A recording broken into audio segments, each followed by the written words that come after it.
Hisamuddin Ibrahim was the man who organised this attack. It was his sister who was having this alleged affair. He then recruited Habib Iqbal, a friend of his, who in turn recruited Mohammed Junaid Mia and Sadiq Mia. The men, all from London, travelled up to Blackburn in October 2009 to carry out this attack, and mistakenly got one house mixed up for the other. They got the right street, they got the wrong house. They approached it with petrol cans, poured petrol through the doorway and set fire to it. And when the house fire took light, Abdullah Mohammed and his wife Aisha were both caught inside, along with their 14-year-old daughter and 9-year-old son. Now, the two children thankfully did survive from that, but in a witness statement which was read out in court today from their other son, it said that the two children suffer recurring nightmares. They believe that people are going to come back and carry out another attack. They've also had physical injuries. The daughter, the 14-year-old daughter, suffered 7% burns as a result of this attack. So the judge said that it was disgraceful, and one of the aggravating factors, he said,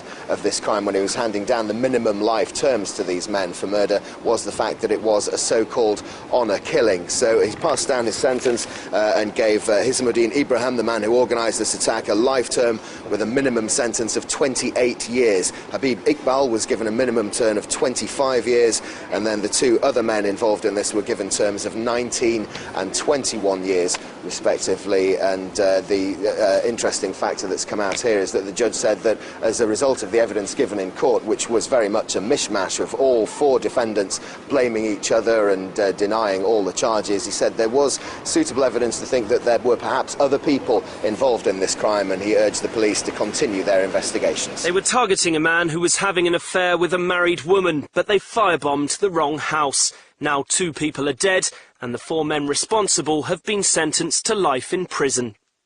Sadiq Mia will serve a minimum of 21 years in jail. Mohammed Mia was sentenced to 19, Habib Iqbal got 25 years, and Hisamuddin Ibrahim will spend at least 28 years behind bars. Ibrahim was the man behind the attack. It was his sister who was having an affair with a man in Blackburn, so he recruited the other 3 to travel up from London, pour petrol through the letterbox and set it on fire. But in the end, they got the wrong house. A few doors down, they firebombed the Mohammed family's home, killing Abdullah Mohammed and his wife Aisha. 2 children were also in the house, a 14-year-old girl and a 9-year-old boy. They were eventually rescued by firefighters. During the sentencing, the judge described the case as bad as it gets. The arson attack, which took 2 lives and shattered many others. Inside the house was Abdullah Mohammed and his family. He and his wife Aisha were killed. His 14-year-old daughter and 9-year-old son miraculously survived, but still carry physical and mental scars. Hisamuddin Ibrahim arranged the attack. His intended target, a man who was having an affair with his married sister. His friend Habib Iqbal then recruited 2 more men, Mohammed and Sadiq Mia. They drove from London to Blackburn with murder in mind. Police say they have only one word to describe them. Evil, I think, is one simple word to describe them. They've travelled, 3 of them travelled 250 miles to carry out a premeditated and well-planned attack. They bought the petrol down in London. They've travelled all that distance knowing full well that their sole intention was to kill, and tragically and drastically, they did kill 2 people. Private CCTV cameras captured the men as they returned to their car after setting fire to the wrong house. This, along with the automatic number plate recognition system, brought them to justice.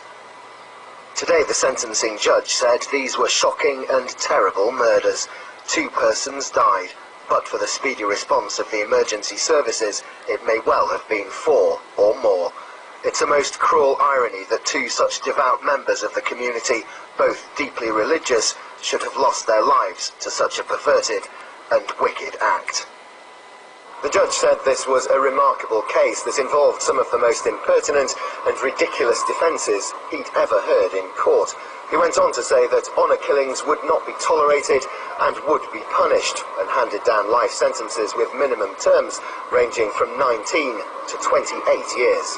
Although these men will remain in prison for a long time, no sentence that the court can impose can ever compensate Mr. and Mrs. Mohammed's family for their loss. Abdullah and Aisha were deeply loved by their family and friends and respected by all who knew them. and the fact that they were killed in such senseless circumstances makes this a particularly tragic case. The four men start their long sentences today for a crime which took two innocent lives in a grotesquely misjudged bid for honour.